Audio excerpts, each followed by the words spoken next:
it's not full. In the bottom. Wow, Alexei is amazing. Okay, welcome everybody, and to our weekly seminar series. And we are very honored to host Dr. Stefan Lalonde from Institut Universitaire Européen de la Mer, and I say it with French accent, in France. Stefan was born in Halifax in Nova Scotia in Canada. He had a high school in Montana in the United States, with a year in France as an exchange student, an undergrad in cell biology at McGill University in Montreal, and a master and a PhD in geomicrobiology and sedimentary geochemistry at the University of Alberta in Edmonton, Canada, under the supervision of Kurt Kornhauser. He was a NSERC postdoc awarded from the European Institute of Marine Studies in Brest, in France, to work with Oliver Rouxel on non-traditional stable isotope geochemistry. A CNRS researcher since 2013 at the laboratory Geosciences at the European Institute of Marine Sciences in Brest, and a Hutterman Award. He got a Hutterman Award in 2019 from European Association of Geochemistry for scientific accomplishment by a young researcher. He is heavily involved in ICDP, International Continental Scientific Drilling Program. He was a SAG member and eventual co-chair between 2019 and 2023. A co-PI on the ICDP Barberton Archean Surface Environment project, an ERC starting grant Earth Bloom from 2017 to 2023, and scientific coordinator at the Pulse Spectrometry Ocean, a 13 mass spec analytical platform and associated clean labs dedicated to marine and coastal science. So guys, this is a very good laboratory equipment. Former semi-professional skateboarder, oh, that's cool, and lives in the Brittany countryside with a partner and their 2 donkeys. So, with these words, we are very happy to host you. Thank you very much. Thank you so much. It's a real pleasure to be here today. So I'm going to show you something that's quite exciting. I've only presented this to 2 or 3 other groups just this year because this is some results that we've been working on for the last couple of years, and it's kind of the accumulation of a big European Research Council project. So we spent a lot of time and money to get the data that I'm going to show you today, and we developed kind of a new dating system to do it. But before we get there, just what I'm going to talk about today is when oxygenic photosynthesis evolved on Earth. So we're talking about the early Earth here, billions of years ago. And oxygenic photosynthesis is pretty much the metabolism that defines our planet. Something like 98% of carbon on Earth is produced as a result of oxygenic photosynthesis. So when we think about when did oxygenic photosynthesis evolve on Earth, we're really talking about when did Earth's most important metabolism that really changed all of the biogeochemical cycles, when did it first show up? And so I spent a couple of years looking really hard at Earth's first carbonate platforms. We'll talk about them that are preserved in northern Canada to try to find this answer. So before I start, there's a lot of people contributed to this. This is especially the work of Laureline Patry, Pierre Bononde, Munir Afroz, Maud Boyer, Philippe Nanotte, Phil Frolic. So a big thank you to, but everybody on here contributed. We spent many summers in the field to get these samples. It was pretty difficult work. So thank you to everybody who contributed to all this work. So just to start off very basically, we have spectacular archives, sedimentary records of microbial life on the early Earth. And here what you can see are up here, stromatolites that are 3.43 billion years old from the Strelley Pool Formation in Western Australia. Here's microbial mats from the 3.2 billion year old Moody's group that we drilled with our ICDP project recently. Here you can see stromatolitic carbonates. So these are kind of microbial mounds built by photosynthetic bacteria growing up towards the sun in a 2.96 billion year old carbonate deposit. Then these 3 sites we're going to focus on in my talk at the Red Lake Greenstone Belt, Woman Lake Greenstone Belt, and Steep Rock Group. We start to get really thick stromatolitic, so photosynthetic bacterial deposits. And we have, and these things are really spectacular. Look at the size of those microbial structures here, these giant stromatolites, and that's me on it as a master's student, actually. So despite we have these amazing records of really well-preserved sediments across the early Earth, but we still know relatively little about when life took its first metabolic steps. So what you see on this graph here is almost the entire sedimentary record presented going back 3.5 billion years ago. And here you can see kind of all of the major metabolisms of the Earth here. And here you can see when we know for sure they were operational and when things start to get a little bit fuzzy. And so my European Research Council project was looking at this fuzzy zone when we're not quite sure if we had these metabolisms operational. And so to understand the history of oxygenic cyanobacteria or oxygenic photosynthesis, well, obviously we're going to look at oxygen in the atmosphere through geological time. And so we haven't always had an atmosphere on Earth as rich in oxygen as it is today. Here you have billions of years on this axis, and here you have the partial pressure of O2 in the atmosphere in present atmospheric level. So then 10 to the 0 is 1.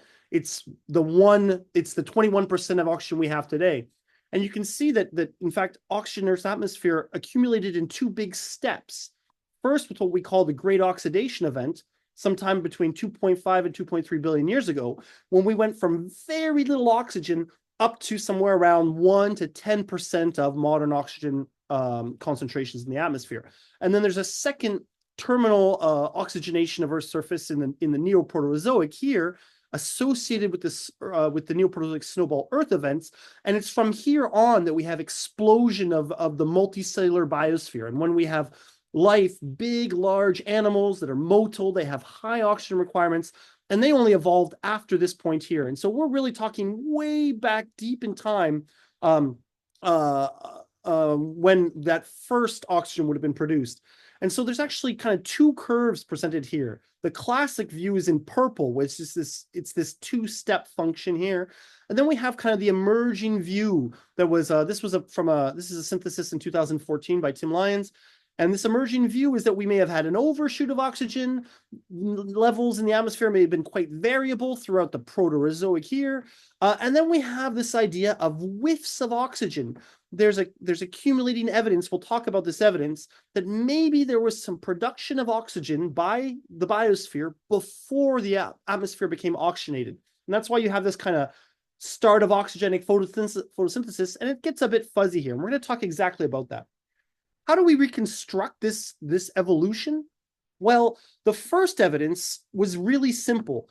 People saw, here you can see grains of pyrite, iron sulfide, and they're rounded. These are from 2.8 billion-year-old fluvial deposits. And these pyrite grains are rounded because they were transported in the river.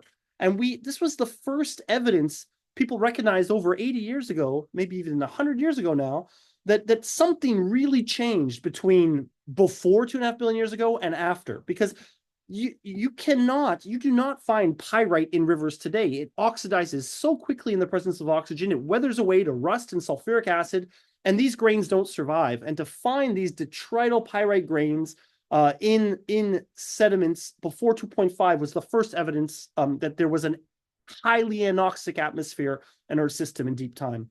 And then the latest evidence, there's kind of what we call the smoking gun. This is the mass-independent fractionation of minor sulfur isotopes.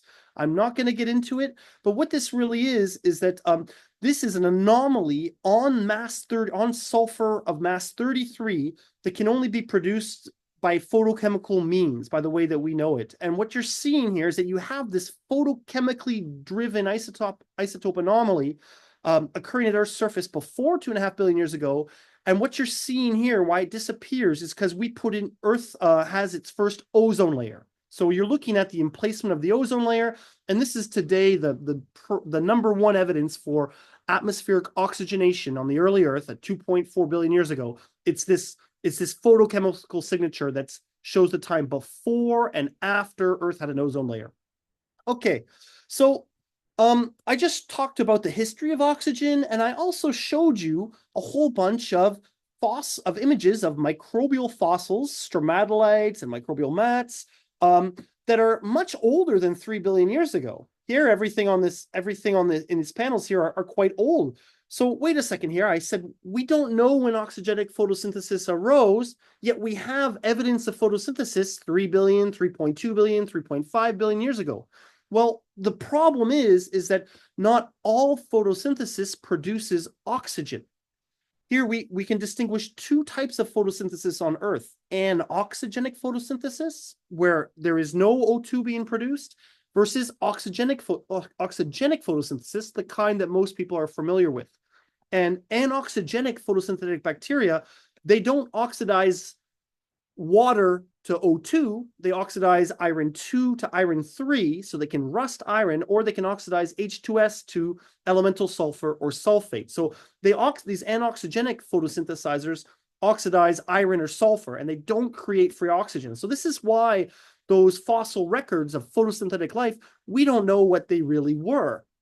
And we know that genetically, anoxygenic photosynthesis is ancestral to oxygenic photosynthesis. There are genetic remnants from anoxygenic photosynthesis in the oxygenic photosystems. So there's pretty strong evidence that these guys came first, and then oxygenic photosynthesis came later. But the question really is when, and it's quite difficult to resolve. At first, we thought there was biomarker evidence for cyanobacteria or oxygenic photosynthesizers going back 2.8 billion years ago. Here, however, those studies that happened in the late 90s, early 2000s, that found cyanobacterial biomarkers in 2.8 billion-year-old rocks, these two papers here revisited those same samples, and these hopanes here are the evidence. Hopanes are produced by cyanobacteria, steranes by eukaryotes. And what you can actually see is that the hopanes are restricted entirely to the exterior of the core. And when they cleanly cut into the interior of the drill core of these 2.8 billion-year-old rocks, there are no more signatures for oxygenic photosynthesis. These hopanes disappear. They're a modern contaminant. Same with the steranes. And it's because these drill cores sat around for 30 years. And this problem of syngenicity, what signal in a really ancient rock is truly ancient, is kind of the big problem of that we're facing. And the first evidence for free oxygen production on Earth, it depends now on inorganic geochemical signatures. There are no biomarker records that have been confirmed to be older than 1.4 billion years old. So it's not looking very favorable that biomarkers are going to fix our problem about what were the nature of Earth's earliest photosynthesizers. We're looking for the signature of O2 itself, or for rust. And many studies have suggested exactly that, some rusting, some oxidative processes happening before the great oxidation event. And here's kind of a little flash, a bunch of splashy Nature and Science and geology papers. And some of them I'm on here. Some of them are work that's been done here in Brest. And I'm going to elaborate a little bit on this. So while many studies suggest the presence of O2 before the GOE, in the last 5-10 years, we're realizing that modern weathering is making false signals in our ancient rocks. So here are 3 examples where Archean oxygen oases thought to indicate some of the first production of O2 on Earth by the biosphere, in fact, are modern weathering signals. And one of the problems is that South Africa and Australia, where a lot of these rocks are preserved at the surface or outcrop, they are intensely weathered. In South Africa, the surface that we work on in the Barberton Greenstone Belt has been exposed to humid Cenozoic weathering for 40 million years. And it's been weathered deeply, 150 meters down. So we're getting determining, ancient rust from modern rust is really difficult. Let's look at one of, something happened to my graphic here, I'm sorry. Anyway, one of the first paper to propose there may have been oxygen production before the Great Oxidation Event was this 2007 paper by Anbar in Science. And they're looking at the Mount McRae Shale. It's right here, and it's dated precisely at 2.5 billion years ago. And what they saw in drill core of the Mount McRae Shale is this kind of puff of molybdenum enrichment and a rhenium enrichment, but not a uranium enrichment. And what they suggested is that this is a whiff of oxygen, a temporary oxidative feature happening that is liberating molybdenum and uranium from sulfides that are being weathered on land. Those pyrites are starting to weather, but it wasn't enough to actually mobilize uranium. So a tiny little bit of oxygen. Now, this has been quite controversial. Here's a abstract from Goldschmidt going poo-poo on this work. You know, they're talking about significant open system, post-depositional alteration of the rocks, high temperature late stage veining, especially in the width interval. These kind of earliest traces of O2 on Earth stories are very controversial. Here's another example, and this one's been highly cited, and this was work I was a collaborator on. My former postdoc supervisor, Olivier Rouxel, was senior author, and all this data was generated in Brest. This was a 2014 paper where we showed that molybdenum isotopes, and I'm not going to go into great detail here, but that we see this molybdenum isotope fractionation going down to very isotopically light values here, below 1. And in rocks, this is a combination of banded iron formations, including banded iron formations as old as 2.95 billion years old. So way, way older than the Great Oxidation Event.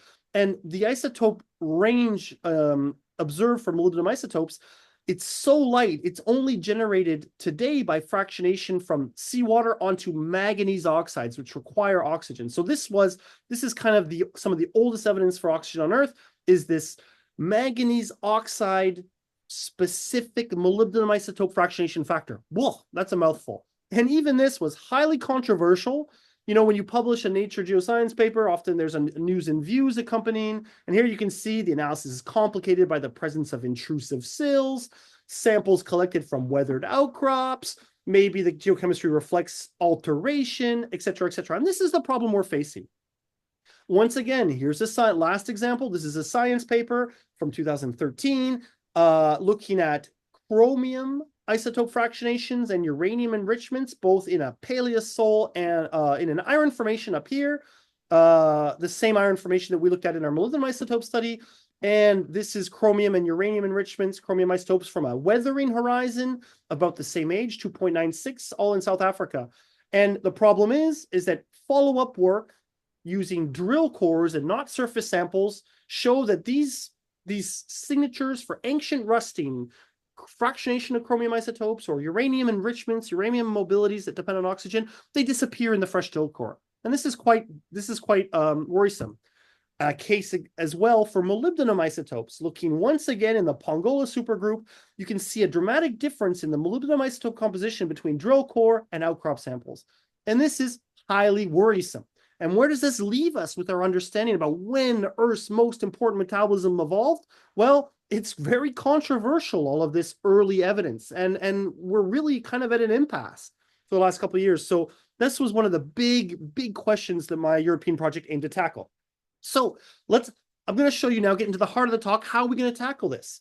Well, by coupling a geochemical proxy for oxygen with a radiometric dating solution.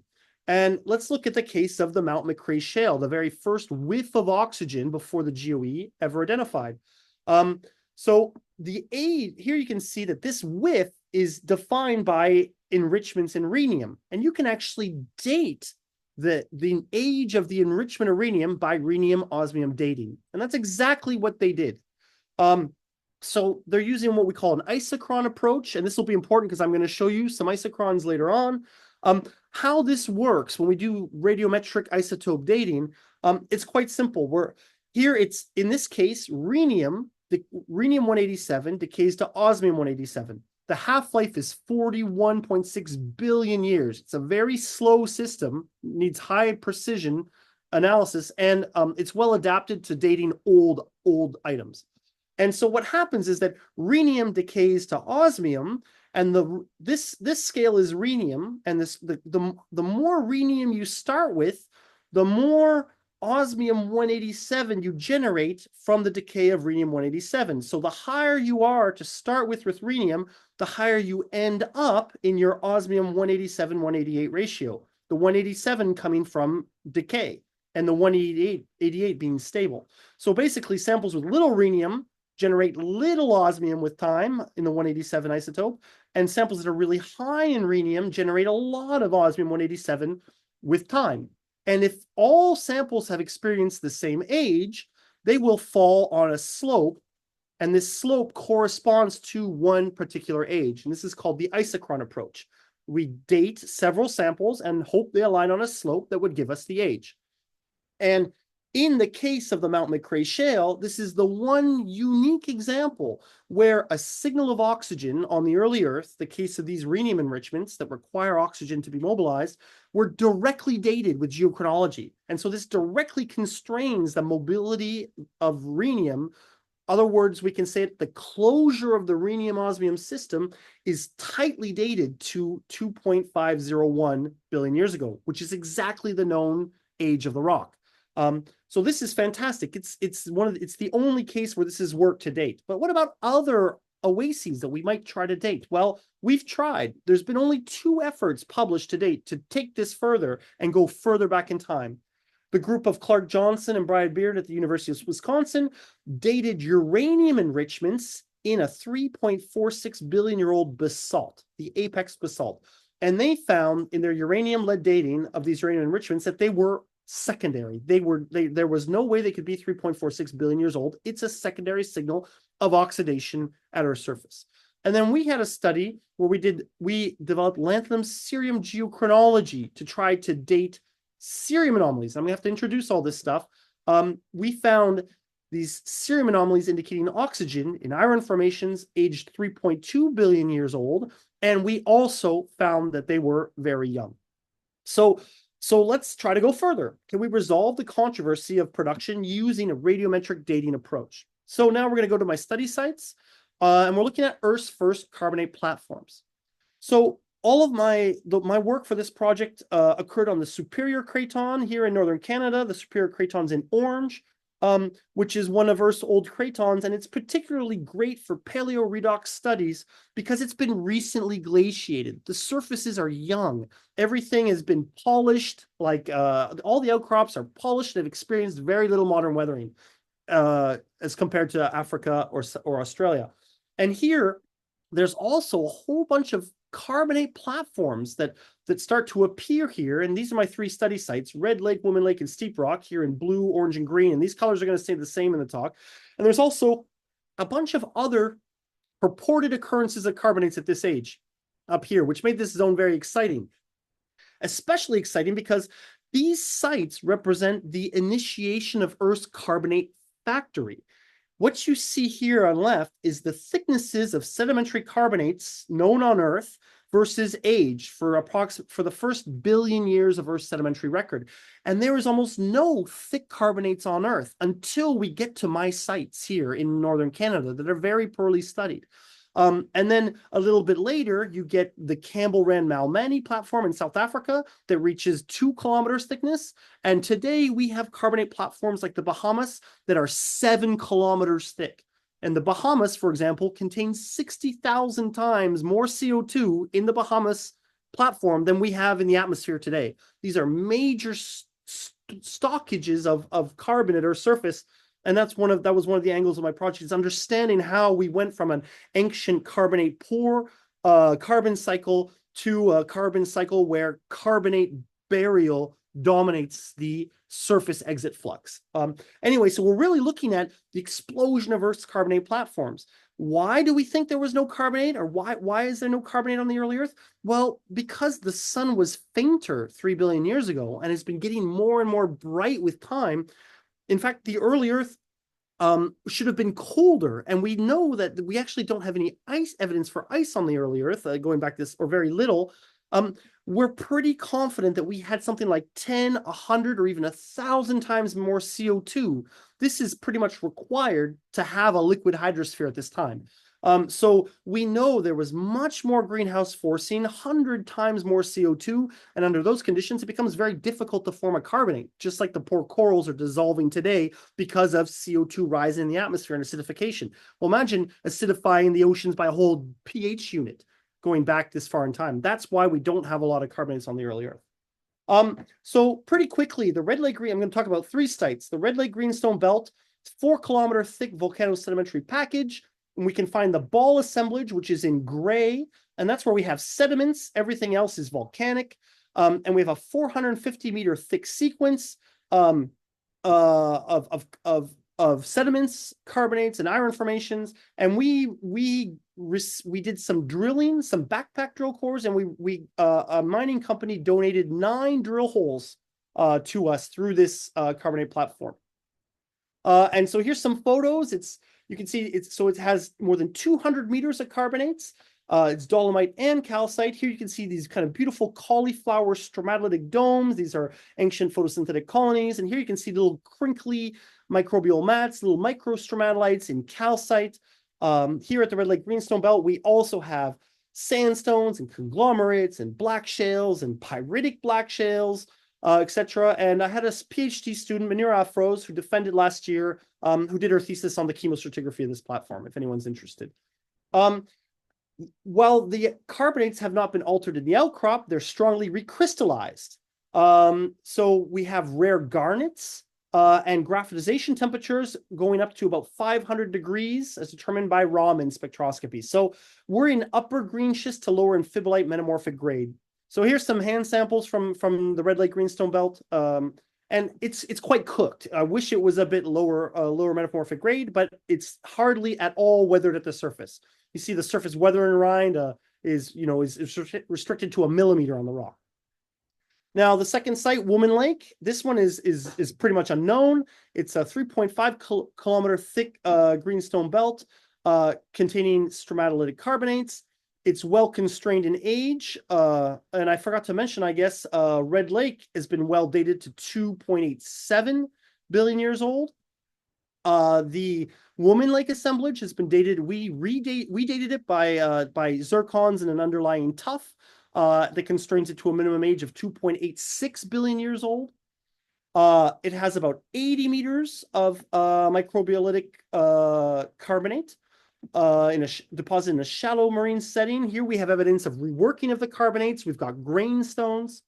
Here are some of these. Here's a kind of a microbiolite in carbonate grainstone.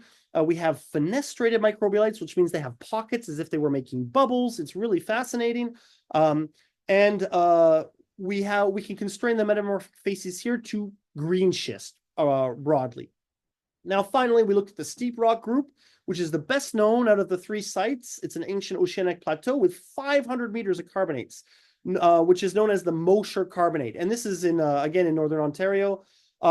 It outcrops at this famous steep rock mine where you get these giant stromatolites that can get up to 15 meters in diameter, these giant domes. It's at a mine in a quarry site. And it's well constrained in age by dating of uranium, lead on zircons to 2.8 billion years old.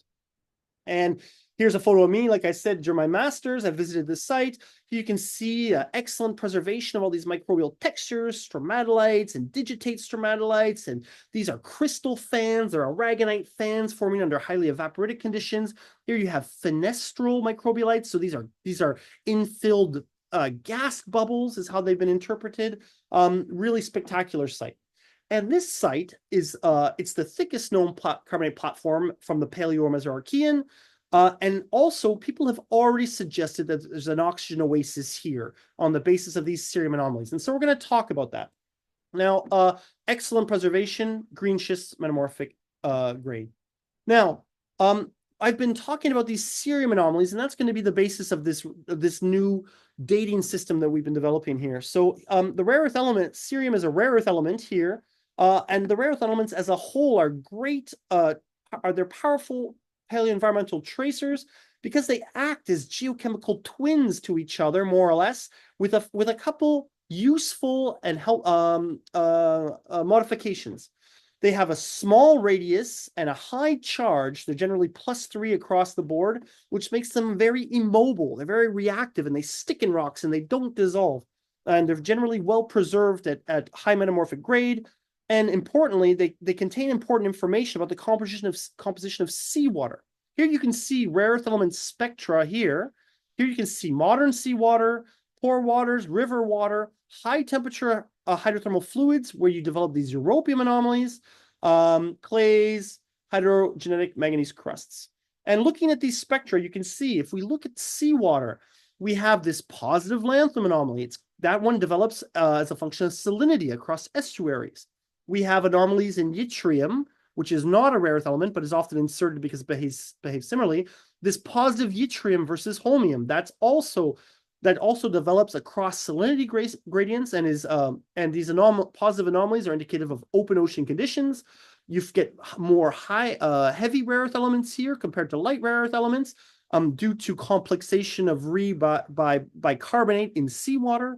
High temperature fluids can be revealed by the presence of these europium anomalies. And when we have oxygen present, cerium, which is normally in the 3+ state, can be oxidized to cerium-4. And that makes it even more charged and even more insoluble. And that's why you get these strong negative cerium anomalies. It's because the cerium has been oxidized and scrubbed out. Here you can see that same thing in modern oceanic waters. In white, you've got waters from modern oxygenated basins. And in black, the Black Sea and the Sandwich Inlet, you've got 2 anoxic water bodies.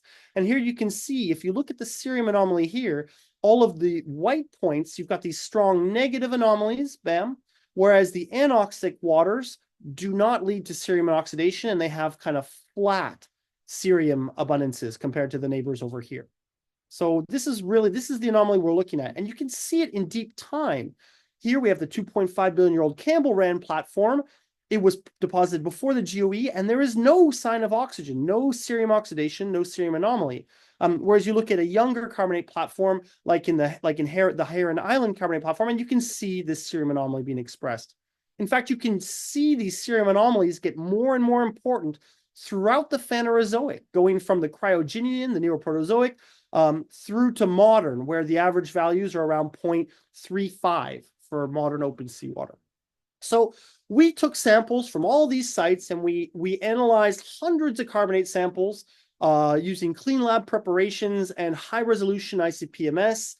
We used weak acetic acid leaches to favor just the carbonate fractions and avoid getting rare earth elements from clays and oxides. A lot of people, contributed to this work.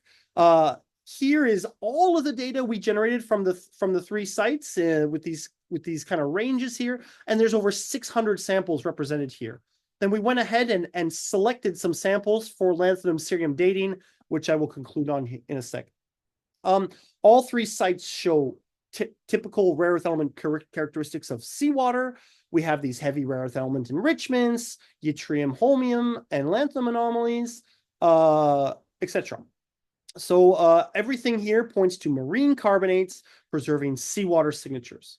And here we're looking at the cerium anomaly. If there's no anomaly, we're at CE star of 1. And these are negative anomalies, and these are positive anomalies. And in these graphs, we're looking as a function of magnesium-calcium ratio. So we have basically dolomites over here and calcites over here. And what you can see is that in Red Lake, the dolomites have almost no negative cerium anomalies, but they have positive anomalies, whereas the negative cerium anomalies we observe are restricted to the calcites. Whereas in Woman Lake, we have almost all calcite, and Steep Rock is almost all calcite. And what you can see here is the range of cerium anomalies. We get down to 0.038 at Woman Lake and Steep Rock. This is as strong an anomaly as modern oxygenated seawater. This is remarkable. And this is not all of our samples show this. This is because we screened hundreds and hundreds of samples and found some rare occurrences, horizons where the cerium anomaly developed. I might skip some of this, but if you have questions, it's important to understand the role of detrital contamination in our sediments. So here you have mixing between what we consider these pure chemical sediments that we're looking at, these pure carbonates. And this is what happens if you mix crustal material like shale into it. And this is kind of how you expect the anomalies to evolve. And a lot of the work, we would end up filtering based on aluminum content to make sure we're working with the most pure chemical sediments. And we see some interesting trends in these oxygen signals revealed by the cerium anomaly relating with salinity. And if you have questions, we'll come back to it, but I don't want to take up too much of your time here, and we still have some things to discuss. But there's lots of rare earth element systematics here that are revealing themselves in these ancient carbonate platforms that are really fascinating. And we're comparing them to some modern hydrothermal fluids and things like this. So I'm not going to go into this in detail, but we can see kind of hydrothermal mixing relationships between these carbonates and deep hydrothermal fluids that would have influenced the basin and things like that. But let's move on. So I want to finish my talk on how do we confirm whether or not we really have an ancient oxygenic photosynthesis generating these serum anomalies. So we're going to use lanthanum serum geochronology. And so here is where I'm sorry, my last 10 slides, I didn't manage to save the version I translated. So they're in French, but I'm going to go very slow and read them in English. So lanthanum cerium dating, it's a method of radiometric dating that is based on the decay of lanthanum 138 to cerium 138. The half-life, lanthanum actually decays via two pathways.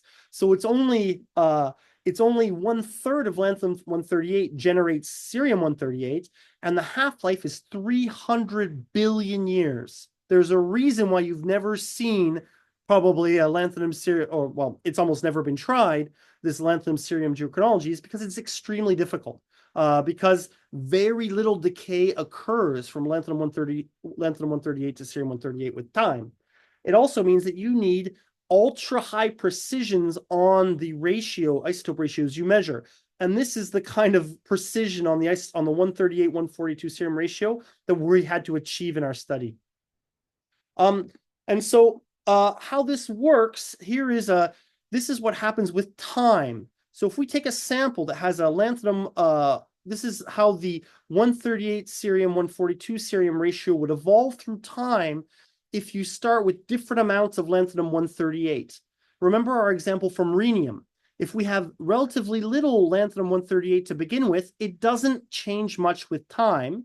But if you have a lot of lanthanum 138 to begin with, the slope is steeper. It evolves more rapidly in time. We can look at this through an isochron approach. Here is that same thing now shown with the initial lanthanum cerium ratio here and the final cerium 138-142 ratio. So basically, if very little time has passed, even the highest samples, the most rich in lanthanum, won't change much. And the more time has passed, the steeper the isochron is going to get for any given initial lanthanum cerium ratio. Okay, so we're going to come back to this figure and we're going to try to date our serum anomalies, and you can compare them directly to these lines. So we've already tried this once, as I'd mentioned earlier, for a banded iron formation in the 3.2 billion-year-old Moody's group. And what was very alarming in this banded iron formation from the Moody's group, we obtained a samarium neodymium age of 3.2 billion years ago, consistent with the known depositional age, yet other rare earth elements, just neighbor elements, are giving the lanthanum cerium system gave an age of 60 million years. So we had secondary cerium anomalies in 3.2 billion-year-old rocks. And that's why our paper was titled A Cautionary Tale, because lanthanum and cerium and these rare earth elements are some of the hardest elements to remobilize by surface weathering. So the fact that we are already seeing rare earth elements moving around in surface samples in Barberton is very worrisome for all the other studies looking at rhenium or molybdenum or uranium or chromium in other places in the world and looking for signals of oxygen. Anyway, this is a little bit about the methodology of how we make these measurements. Here are the natural abundances of cerium. So it's a particularly difficult dating system because we're looking at decay of lanthanum 138. And as you can see, only a small percentage of lanthanum is lanthanum 138. So this lanthanum is useless. Only a little bit decays, and it decays onto cerium 138.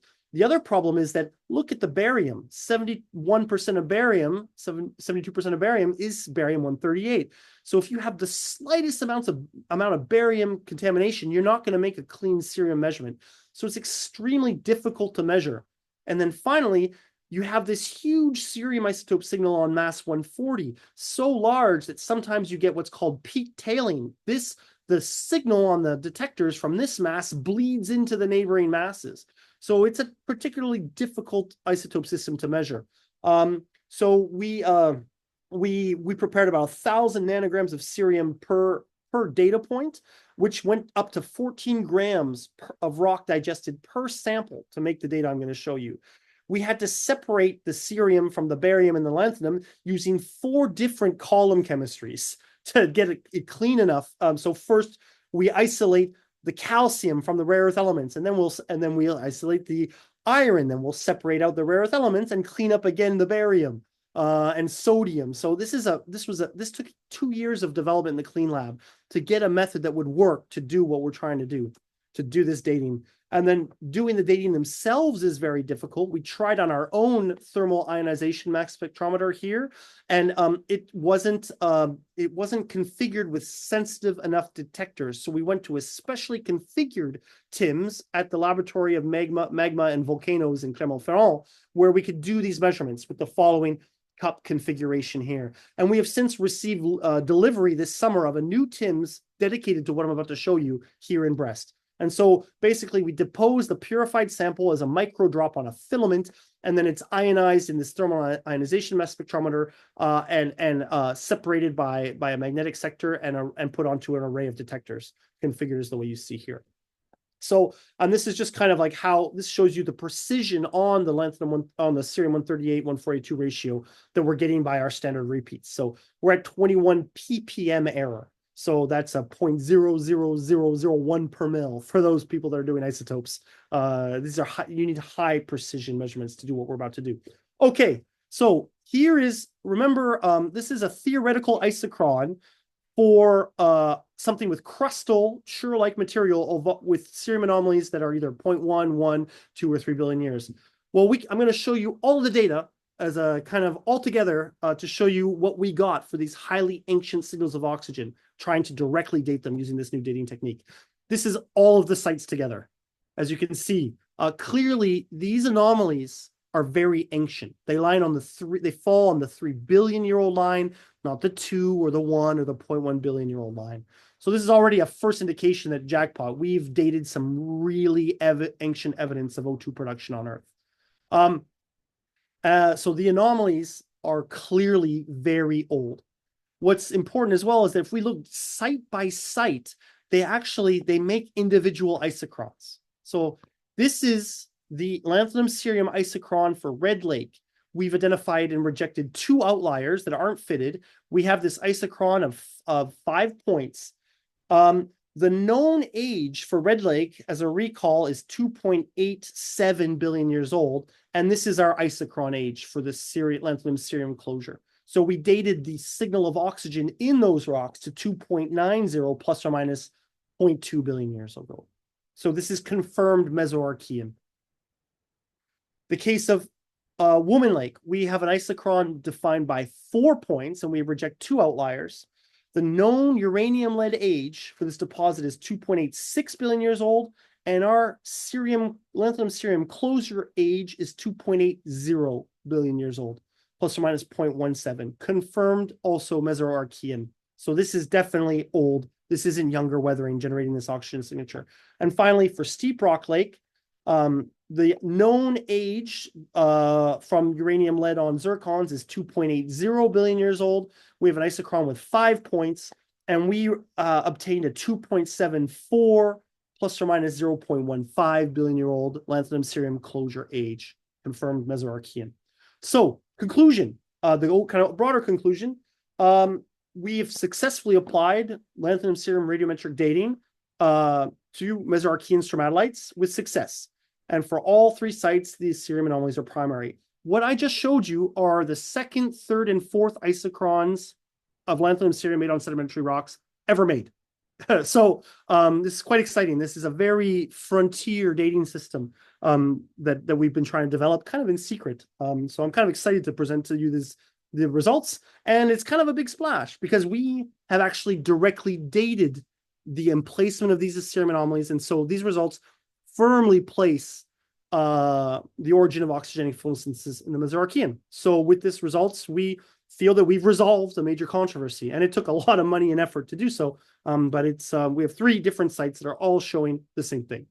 And just a kind of a little perspective, could we maybe use this approach of combining radiometric geochronology with biosignatures to understand the early Earth? Can we directly date other biosignatures? Almost certainly, and this is kind of a future direction that I'm going, is that, for example, here you can see evidence of microbial sulfate reduction going back to 3.48 or 3.43, there's two different sites, billion years old. And this is based on sulfur stable isotope fractionation in ancient sulfides. Well, those sulfides, are they of the same age as the rocks? Were they actually deposited along with the stromatolites? Or are they potentially much younger? Well, we could address this using, for example, rhenium osmium dating. We could directly date those sulfides and confirm whether or not that sulfate reduction at 3.5 billion years ago is really syngenetic evidence for sulfate reduction or not. And what's even greater, what's even more exciting, I'm showing this figure because there was a recent paper by Thoma et al. This is work out of Rob Creaser's group at the University of Alberta, where they're rhenium osmium specialists. They've dated graphite directly for the first time. And it turns out that graphite is here you can see these are graphites. They're some of the most rhenium-rich material. So very favorable for direct dating of graphite. And here you can see an isochron, rhenium osmium isochron, that combines graphite and bitumen across a metamorphic gradient. So it looks like the rhenium osmium system can see through intense metamorphism and even graphitization, and might be able to date organic matter directly. And so that's something that we would like to develop in breast here in the next coming years. So to conclude, even the most robust inorganic biosignatures on Earth are susceptible to late weathering, generating false environmental and metabolic signatures. And some redox tracers like cerium, uranium, rhenium, and osmium, and materials with high biosignature potential, like organic matter, sulfides, and carbonates, can be directly dated by radiometric approaches. And so I hope that what I've shown you here demonstrates why it's important to do so, and the way forward for really understanding when life and different metabolisms evolved on Earth in these highly altered and ancient rocks is to bring a geochronological approach. So thank you very much for your attention.